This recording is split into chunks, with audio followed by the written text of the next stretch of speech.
ఆ వివరం విందాం. ఉదయాన నిద్రలేచి కాలకృత్యాదులు తీర్చుకొని స్నానం చేసినప్పుడు శరీరము శుద్ధత పొంది ఏదో తెలియని హాయి కలుగుతుంది. స్నానానంతరం శుభ్రమైన వస్త్రములు ధరించినప్పుడు మనసు ఆహ్లాదకరంగా మార్పు చెంది అసహ్యకరమైన పనుల గురించి ఆలోచించకుండా పవిత్రమైన పనులు చేయాలని అనుభూతి కలుగుతుంది. ఇంట్లో గాని ఆలయంలో కాని దైవ దర్శనం చేయటం కంటే పవిత్రమైన కార్యం వేరే అనిపించదు.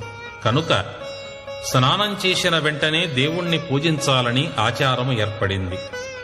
ఈ ఒక్క పనిని పూర్తి చేసినందువలన మనసు తృప్తి చెంది నిత్య కార్యక్రమాలు సంతోషంగా పూర్తి చేసుకొనగల ఆత్మస్థితి కలుగుతుంది.